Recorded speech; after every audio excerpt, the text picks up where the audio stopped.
Assalamualaikum warahmatullahi wabarakatuh. Alhamdulillah wa ni'matillah wa syukurillah la haula wala quwata illa billah ala nabiyya ba'dah. Selamat pagi, selamat siang, selamat sore, dan selamat malam. Teman-teman mahasiswa sekalian, perkenalkan saya dosen pengampu mata kuliah ilmu alam, ilmu sosial, dan ilmu budaya dasar. Perkenalkan, nama saya Dr. Muhammad Agus Kurniawan, MPDI, dosen pengampu mata kuliah ini.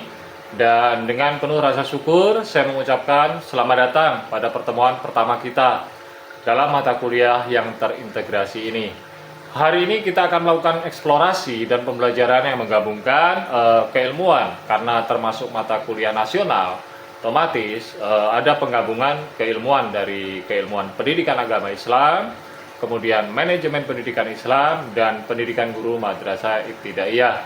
Mata kuliah ini mencakup pemahaman mendalam mengenai ilmu alam, ilmu sosial, dan ilmu budaya dasar dari perspektif Islam. Bagaimana kita akan selalu bekerja sama untuk memahami dan menganalisis berbagai fenomena alam, sosial, dan budaya dengan pendekatan yang integratif, serta mengembangkan kemampuan berpikir kritis melalui lensa nilai-nilai Islam yang relevan.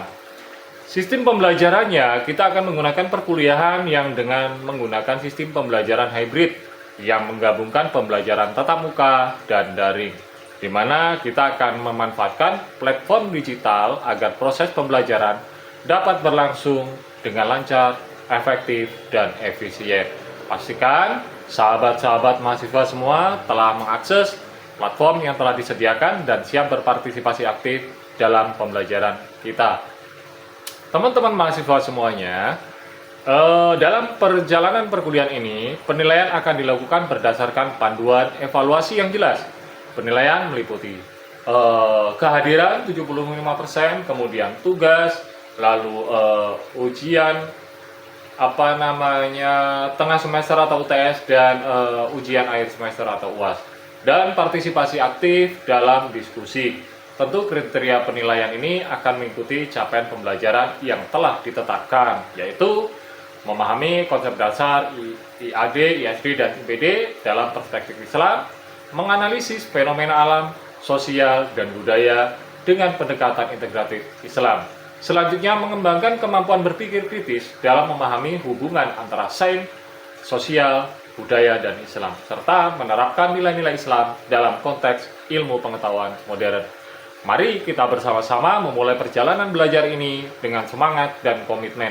Saya mengharapkan partisipasi aktif dari sahabat-sahabat mahasiswa semua untuk menciptakan suasana pembelajaran yang interaktif dan konstruktif. Namun, sebelumnya perlu saya ingatkan kembali, absensi digital bisa dilakukan dengan menekan tombol subscribe yang belum tekan, lalu berikan tombol like, ditekan tombol like-nya, dan berikan komen-komen dengan format nama, asal prodi, dan semester. Berikan komen-komen yang positif, dan boleh juga di situ memberikan pertanyaan. Tentu ini sesuatu interaksi yang konstruktif. Dan terakhir, saya mendorong teman-teman mahasiswa, sahabat-sahabat mahasiswa semuanya untuk mengajukan pertanyaan kapan saja, baik terkait materi maupun proses pembelajaran yang akan kita jalani. Baik, langsung saja kita menuju ke materi pertama, yaitu kontrak kuliah berikut ini. Selamat datang di kelas online, dan semoga Allah Subhanahu wa Ta'ala memberkahi kita semuanya. Amin ya Robbal 'Alamin.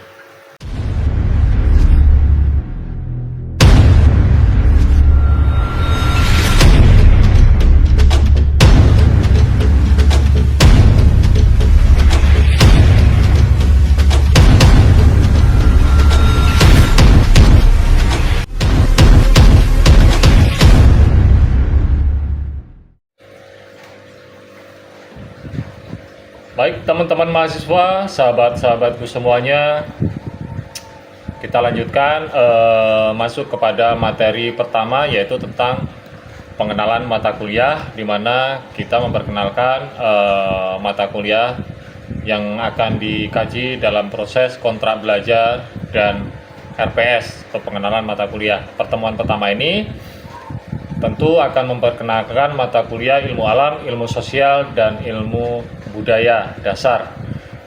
Yang tentunya ini merupakan mata kuliah nasional, makanya terintegrasi dan dirancang untuk memberikan bekal pengetahuan yang komprehensif kepada sahabat-sahabat mahasiswa semuanya.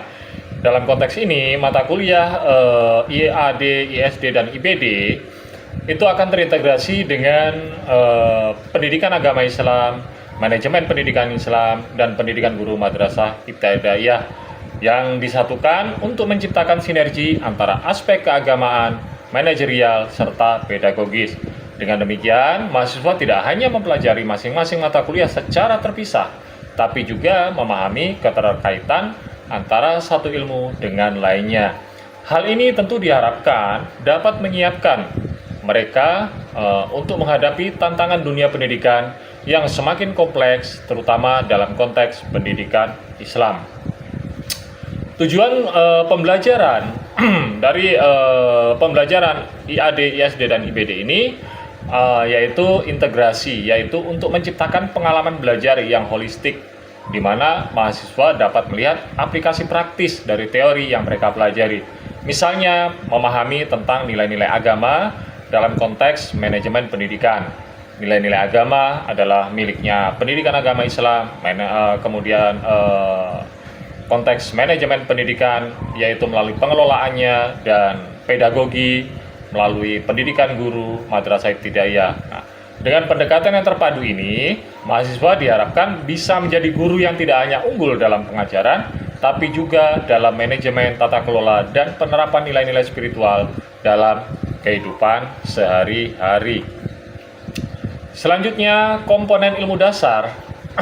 Dalam memahami ilmu alam, ilmu sosial, dan ilmu budaya dasar menjadi penting dalam konteks ini. Kenapa? Karena masing-masing komponen ilmu dasar ini memberikan landasan yang diperlukan bagi mahasiswa untuk memahami lingkungan sekitarnya. Misalnya, IAD akan membantu mahasiswa memahami fenomena alam dan teknologi yang berdampak pada kehidupan manusia. Sementara ISD membawa mereka untuk memahami interaksi sosial, budaya, dan ekonomi dalam masyarakat. Sedangkan IPD mendalami nilai-nilai budaya yang akan membentuk karakter mahasiswa sebagai pendidik.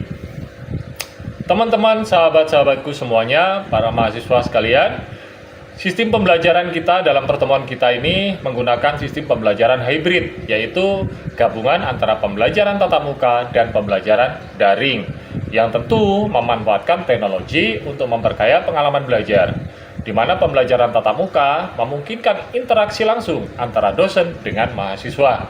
Sementara pembelajaran daring memberikan fleksibilitas dan akses yang lebih luas terhadap sumber belajar. Di mana melalui pendekatan ini, mahasiswa diharapkan dapat belajar dengan cara yang lebih variatif dan adaptif sesuai dengan kebutuhan dan gaya belajar masing-masing.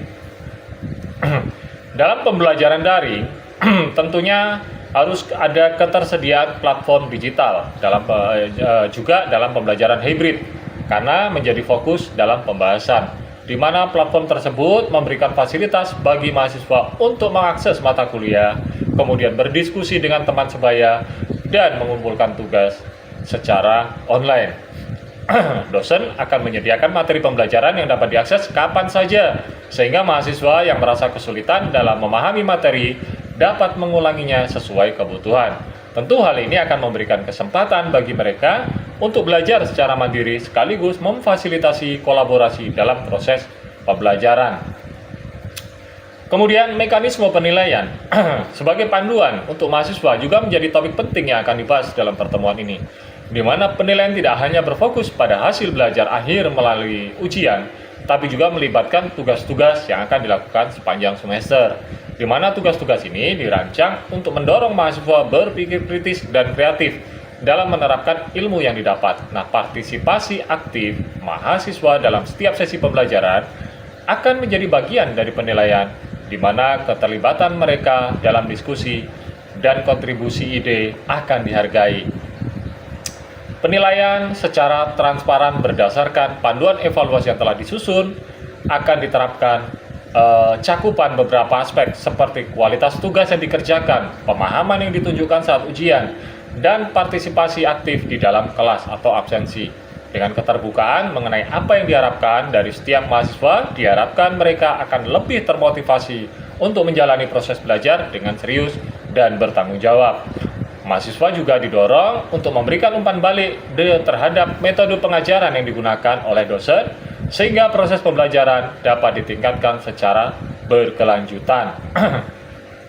Teman-teman mahasiswa yang berbahagia, sebelum belajar ada baiknya kita mengucapkan kata Bismillahirrahmanirrahim agar pembelajaran ini mendapatkan keberkahan dari Allah. Waktu yang kita luangkan untuk belajar menuntut ilmu ini digantikan dengan rezeki oleh Allah secara berlipat-lipat, dipanjangkan umurnya, diberikan kesehatan, juga sukses dunia dan akhirat, memiliki keluarga yang harmonis, sakinah, mawaddah, warahmah. Ini sangat penting sekali, ya. Doa seperti ini sangat penting sekali untuk membebaskan jiwa kita dari tekanan-tekanan spiritualitas dari proses berpikir kita. Karena ketiga keilmuan, ilmu alam, ilmu sosial, dan ilmu budaya ini butuh besar sekali penerapan-penerapan melalui kesadaran tertinggi yang kita miliki, di mana kita menghadirkan ilahi dalam konteks hati kita, kemudian jiwa kita secara psikologis, agar kita mampu menampung daya ilmu yang demikian besar melalui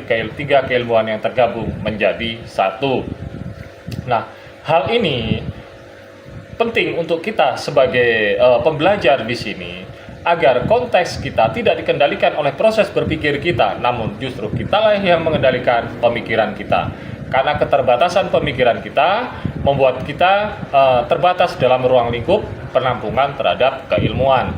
Nah, dengan menghadirkan nama dan doa dari ilahi tersebut, kita akan lebih mudah memproses pembelajaran yang dilakukan secara daring yang kita lakukan saat ini. Selanjutnya adalah capaian pembelajaran mengharuskan kita memahami konsep dasar ilmu alam, ilmu sosial, dan ilmu budaya melalui perspektif Islam. Ketiga disiplin ilmu ini tentu memiliki peranan yang penting dalam membangun pemahaman yang komprehensif mengenai dunia yang ditempati oleh umat manusia. Tentu dalam konteks ini, mahasiswa akan diajarkan untuk mengaitkan prinsip-prinsip ilmiah dengan ajaran Islam yang tentu menekankan pentingnya menuntut ilmu dan memahami ciptaan Allah Subhanahu wa Ta'ala. Dalam memahami IAD, mahasiswa akan mempelajari berbagai konsep ilmiah seperti fisika, biologi, kimia, dan sebagainya. Sebagaimana prinsip-prinsip tersebut sangatlah relevan dengan ajaran Islam tentang penciptaan alam. Misalnya ketika mempelajari ekosistem, mahasiswa bisa menghubungkan pemahaman tentang keseimbangan lingkungan dengan ajaran Islam, di mana keseimbangan lingkungan adalah proses alam, dan ajaran Islam adalah etika ketika kita memperlakukan lingkungan. Tentunya ini adalah tentang menjaga bumi dan makhluk hidupnya. Hal ini mengharuskan mereka melihat alam sebagai bagian dari ibadah dan tanggung jawab moral. Dari sudut pandang ilmu sosial, mahasiswa tentu menjelajahi struktur sosial, dinamika masyarakat, serta isu-isu yang berkaitan dengan keadilan dan kesejahteraan. Dalam konteks Islam, mereka akan menganalisis bagaimana ajaran Islam dapat diaplikasikan dalam konteks sosial untuk menciptakan masyarakat yang adil dan sejahtera. Pengertian tentang konsep ummah dalam Islam juga akan menjadi titik fokus dalam pembelajaran ini, di mana solidaritas dan kebersamaan menjadi nilai-nilai fundamentalis masyarakat Muslim. Sementara dengan fokus ilmu budaya dasar, mahasiswa akan diajak untuk mendalami berbagai budaya serta nilai-nilai yang membentuk identitas suatu masyarakat dalam perspektif Islam. Penguasaan budaya lokal tidak bertentangan dengan ajaran agama, melainkan menjadi sarana untuk memperkuat iman, asalkan nilai-nilai tersebut tidak melanggar prinsip-prinsip syariat, di mana pembelajaran ini mendorong mahasiswa untuk menghargai keragaman budaya sebagai bagian dari kebijaksanaan Allah dalam menciptakan manusia. Teman-teman mahasiswa, sahabat-sahabatku semuanya, pengintegrasian ketiga disiplin ilmu ini dalam perspektif Islam akan menjadikan mahasiswa memiliki kemampuan untuk melihat keterkaitan antara ilmu pengetahuan dan nilai-nilai spiritual. Dengan pemahaman ini, mahasiswa tidak hanya menjadi penerima informasi, tapi juga mampu mengonversi pengetahuan menjadi sebuah tindakan yang bermanfaat bagi masyarakat, agama, bangsa, dan negara. Tentu ini akan mendukung mereka dalam memahami peran sebagai pendidik yang tidak hanya cerdas secara akademik, tetapi juga memiliki kesadaran sosial dan spiritual. Makanya dari awal sudah Bapak sampaikan bahwasanya pembelajaran ketiga keilmuan yang terkontribusi ini harus menggunakan kesadaran secara tinggi agar kita mampu menerima platform keilmuan-keilmuan ini yang dilaksanakan secara daring.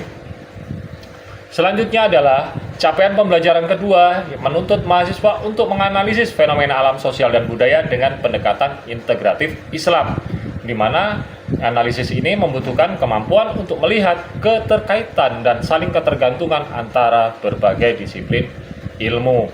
Dalam hal ini, mahasiswa tidak hanya diajarkan untuk memahami fenomena secara terpisah, melainkan mencari hubungan yang terjalin antar berbagai aspek kehidupan melalui kacamata Islam. Misal, ketika menganalisis fenomena lingkungan, mahasiswa perlu memahami bagaimana aktivitas manusia dapat mempengaruhi keseimbangan alam. Di sini, mahasiswa akan diajak untuk merujuk pada prinsip-prinsip Islam yang menegaskan pentingnya menjaga bumi sebagai amanah dari Allah.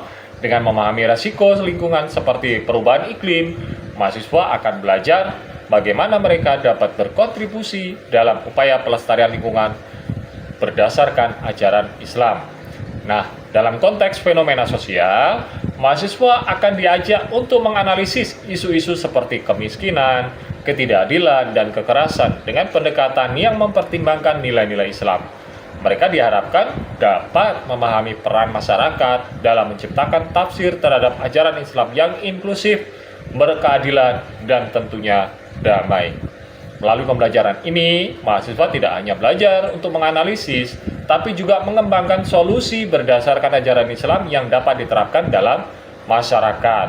Tentunya penting mengeksplorasi fenomena budaya, di mana mahasiswa diberikan kesempatan untuk memahami tradisi dan nilai-nilai yang dianut dalam konteks khusus masyarakat Muslim.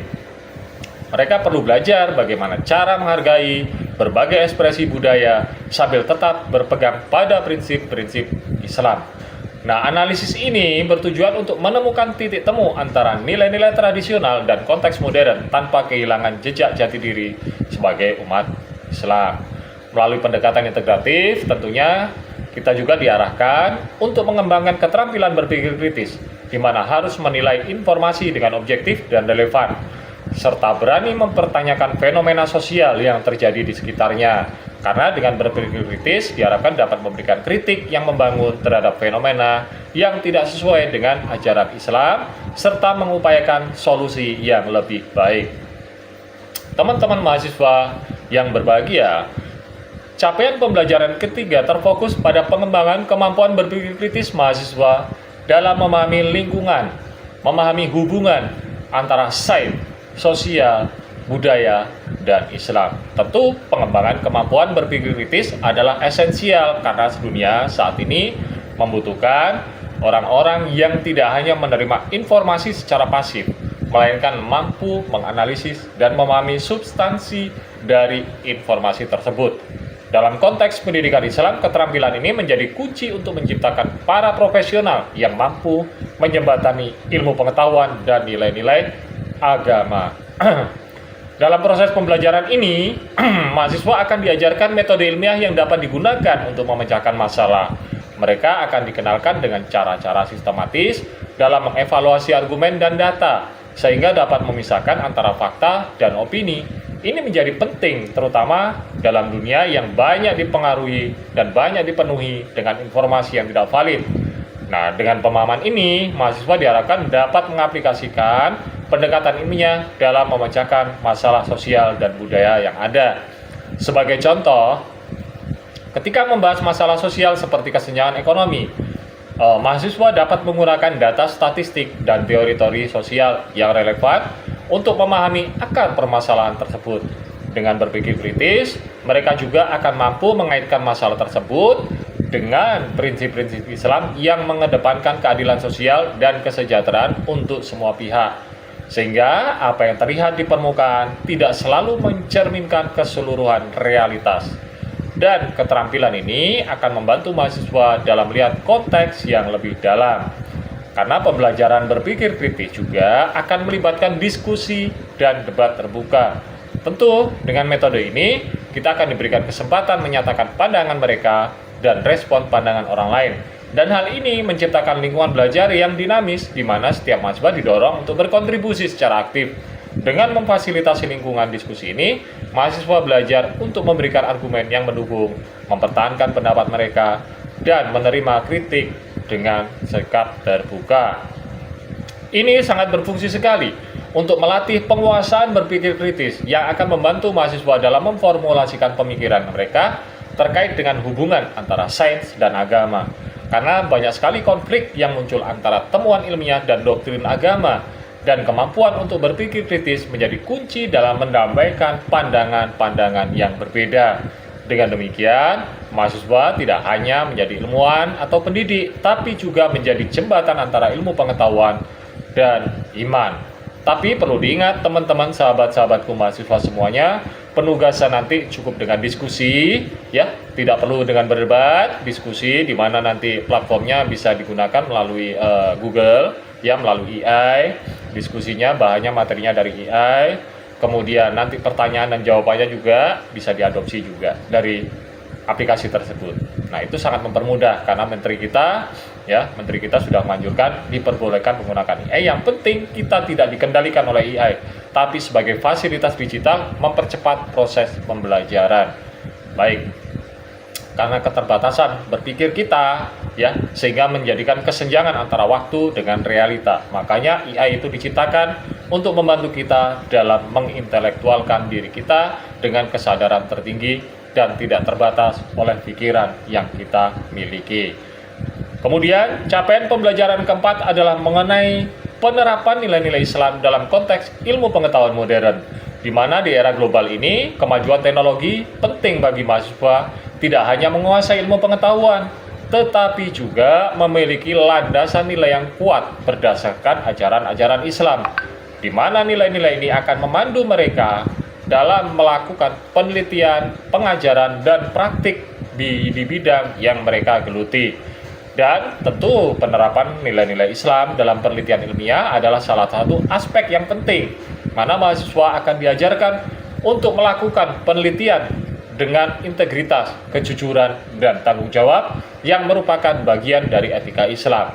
Ini mencakup menghormati hak cipta, kemudian menjalankan penelitian dengan transparansi, dan tentu menyajikan temuan dengan jujur. Dan dengan demikian, mahasiswa tidak hanya dipersiapkan untuk menjadi peneliti yang handal, tapi juga peneliti yang etis.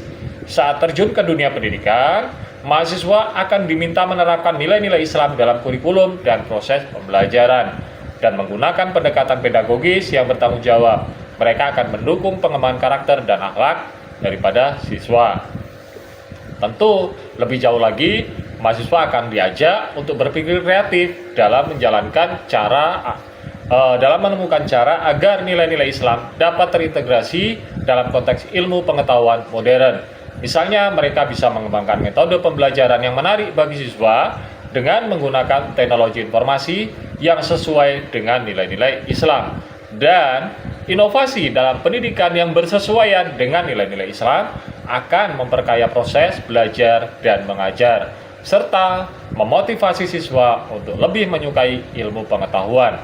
Penting pula bagi mahasiswa untuk memahami hubungan antara agama dan sains dari perspektif yang harmonis. Banyak kasus terdapat kesalahpahaman yang memisahkan kedua domain ini.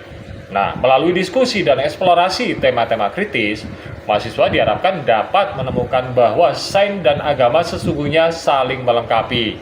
Dan pendekatan ini juga akan membekali mereka untuk menjawab pertanyaan-pertanyaan yang kompleks yang sering diajukan dalam konteks ilmiah dan keagamaan. Melalui capaian pembelajaran keempat ini, diharapkan nanti mahasiswa dapat mengembangkan diri sebagai individu yang tidak hanya cerdas akademis, tapi juga memiliki komitmen terhadap nilai-nilai keagamaan. Nah, mereka akan mampu melihat dunia dari sudut pandang Islam yang komprehensif, sekaligus berkontribusi dalam memajukan ilmu pengetahuan dengan cara-cara yang sesuai dengan ajaran Islam. Dengan demikian, mereka akan menjadi pelopor perubahan dalam masyarakat yang menghargai integrasi antara nilai-nilai ilahi dan pengetahuan yang berkembang di zaman modern. Berikutnya adalah dalam konteks capaian pembelajaran dengan rasionalitas, kita akan menekankan pentingnya memahami konsep dasar ilmu alam, ilmu sosial, dan ilmu budaya dasar melalui perspektif Islam. Secara rasional, melalui perspektif pendidikan agama Islam, IAD, ISD, dan IPD adalah konsep dasar yang digunakan dalam kurikulum pendidikan Indonesia untuk membantu siswa memahami dunia alam, sosial, dan budaya. Karena dari perspektif pendidikan agama Islam, konsep ini dapat diintegrasikan dengan nilai-nilai agama untuk membantu siswa memahami hubungan antara ilmu pengetahuan dengan kehidupan sehari-hari. Karena dengan memahami konsep dasar ini dapat meningkatkan kemampuan berpikir kritis, analisis, dan memahami fenomena alam dalam memahami fenomena alam, sosial, dan budaya. Sedangkan dalam konteks manajemen, kurikulum dan strategi pembelajaran juga sangat relevan dengan nilai-nilai Islam. Tentu ini dapat membantu memahami hubungan antara ilmu pengetahuan dengan kehidupan sehari-hari. Dengan demikian, terjadilah integrasi konsep-konsep ilmiah dikelola oleh ilmu manajemen dengan nilai-nilai agama yang mana itu dimiliki oleh pendidikan agama Islam, dapat membantu meningkatkan kemampuan berpikir kritis dan analisis dalam memahami fenomena alam, sosial, dan budaya. Sedangkan dalam konteks manajemen pendidikan guru madrasah ibtidaiyah, capaian pembelajaran ini dapat dikaitkan dengan pengembangan kemampuan mengajar yang profesional dan berakhlak mulia. Karena guru madrasah ibtidaiyah memiliki kemampuan ini mampu mengembangkan karakter dan akhlak siswa melalui pendidikan yang integratif. Karena guru madrasah ibtidaiyah itu memiliki lebih kemampuan mengajar yang profesional dan berakhlak mulia. Dan ini tentunya dapat membantu siswa memahami hubungan antara pengetahuan dengan kehidupan sehari-hari. Kolaborasi keilmuan ini bisa mengembangkan karakter dan akhlak melalui pendidikan yang integratif karena dapat meningkatkan kemampuan berpikir kritis dan analitis dalam memahami fenomena alam, sosial, dan budaya. Kemudian, teman-teman mahasiswa semuanya perlu dipahami bahwasanya konteks pembelajaran di pendidikan agama Islam mengembangkan kemampuan berpikir kritis dalam memahami hubungan antara sains, sosial, budaya, dan Islam itu dapat meningkatkan kemampuan analitis dan kritis dalam memahami fenomena alam, sosial, dan budaya. Karena begitu disampaikan kepada manajemen pendidikan Islam akan diadopsi menjadi sebuah kurikulum dengan menciptakan strategi pembelajaran yang sesuai dengan nilai-nilai Islam hingga dapat membantu kita memahami hubungan antara ilmu pengetahuan dengan kehidupan sehari-hari. Dan tentunya dalam konteks ini kemampuan mengajar guru akan diadopsi melalui pengajaran yang profesional di ranah pendidikan guru madrasah ibtidaiyah, di mana ia dapat membantu siswa dengan akhlak yang mulia, dengan ketelatenan, dengan kesabaran, dengan ketekunannya, mengembangkan karakter dan akhlak siswa dengan pendidikan yang integratif, di mana guru dapat meningkatkan kemampuan aplikasinya dalam memahami fenomena alam, sosial, dan budaya. Sehingga dengan demikian, siswa dapat menjadi lebih efektif dalam mengaplikasikan ilmu pengetahuan di dalam kehidupan sehari-hari. Demikian teman-teman mahasiswa semuanya. Lebih jauh lagi, yang jelas kita semua akan diajak untuk berpikir kreatif dalam menemukan cara agar nilai-nilai Islam dapat terintegrasi dalam konteks ilmu pengetahuan modern. Dengan mengembangkan metode pembelajaran, tentunya metode pembelajaran tersebut yang menarik bagi siswa dengan menggunakan teknologi informasi sesuai dengan nilai-nilai Islam, di mana inovasi tersebut bersesuaian dengan nilai-nilai Islam dan akan memperkaya proses pembelajaran dan belajar mengajar serta memotivasi siswa untuk lebih menyukai ilmu pengetahuan modern. Teman-teman mahasiswa yang berbahagia, jangan pernah lupa silakan ajukan pertanyaan-pertanyaan ya di kolom komentar di bawah ini, karena di platform YouTube ini telah disediakan kolom komentar pertanyaan, dan jangan lupa yang paling pokok adalah absensi digitalnya. sertakan nama, asal prodi, kemudian sebutkan semesternya, kemudian sampaikan kehadirannya di situ. Hadir seperti itu. Dan bila ada pertanyaan silakan diajukan. Akan saya jawab ketika saya buka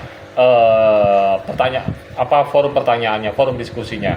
Karena tentunya harapan kita semuanya adalah mengembangkan diri sebagai individu yang tidak hanya cerdas secara akademis, tapi juga tentu memiliki komitmen terhadap nilai-nilai spiritual, juga keagamaan, dan mampu melihat dunia dari sudut pandang Islam yang lebih komprehensif, ya, yang lebih spektakuler, yang lebih rahmatan lil alamin, sekaligus berkontribusi dalam memajukan ilmu pengetahuan dengan cara-cara yang sesuai dengan ajaran Islam. Pengembangan diri wajib kita lakukan, tapi penekanan psikologis sementara kita hindari, karena mata kuliah ini tergabung 3 mata kuliah berbeda yang digabungkan, terintegrasi menjadi satu, sehingga bisa diadopsi sebagai mata kuliah nasional untuk segala macam program studi. Maka kita butuh memori besar, memori yang lebar, tidak hanya sebatas pandangan pemikiran kita, sudut pandang kita sendiri, tapi perlu adanya doa menghadirkan ilahi sebagai batas kita untuk mencapai rahmatan lil alamin dalam menerima keilmuan-keilmuan yang ditransformasikan untuk sahabat-sahabat semuanya. Nah, teman-teman mahasiswa yang berbahagia, tentu hal ini sangat penting untuk mengeksplorasi fenomena budaya. Makanya kita diberikan kesempatan untuk memahami tradisi yang berbeda-beda. Di dalam Bhinneka Tunggal Ika itu sudah banyak perbedaan, tapi kita bukan perbedaan yang kita utamakan, tapi persamaan yang kita satukan persepsinya. Disitulah letak kita harus memberikan saling support. Disitulah kita harus melestarikan, saling menghargai di seluruh perbedaan yang ada. Perbedaan adalah kekayaan intelektual. Perbedaan itu bukan untuk dikonsumsi secara umum, tapi kita konsumsi sebagai power, ya, sebagai energi positif untuk menjadi sebuah kekuatan di mana kita beradaptasi. Disitulah kita menghargai lingkungan tempat kita tinggal.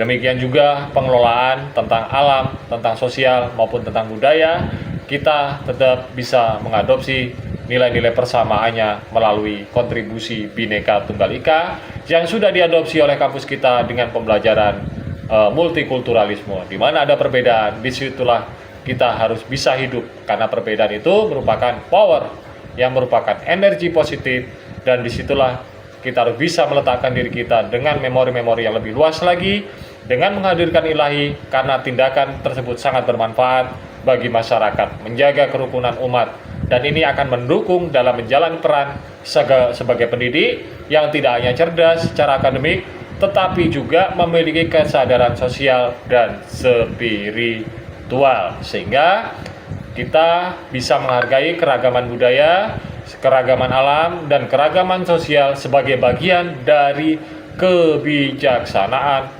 Allah Subhanahu wa Ta'ala dalam menciptakan manusia, sehingga kita meletakkan solidaritas dan kebersamaan menjadi nilai-nilai fundamentasi masyarakat Islam yang harmonis. Mungkin ini dulu pembelajaran kita hari ini. Mudah-mudahan bermanfaat. Saya doakan teman-teman mahasiswa semuanya berada dalam kondisi yang sehat walafiat, baik-baik semuanya, menjaga sinkronisasi kebersamaan kita dalam keilmuan, dan tentunya kehadiran kita melalui platform digital ini, mudah-mudahan Allah akan ganti semuanya dengan rezeki yang berlipat-lipat, dan diberikan panjang umur, dijaga kesehatannya, serta diberikan limpahan rahmat. Dan satu lagi, yaitu selalu didekatkan kepada Rasulullah SAW, di mana kita selalu menginginkan dan mengharapkan syafaat beliau agar kita menjadi umat yang rahmatan lil alamin. Saya akhiri dulu. Billahi taufiq wal hidayah. Wassalamualaikum warahmatullahi wabarakatuh.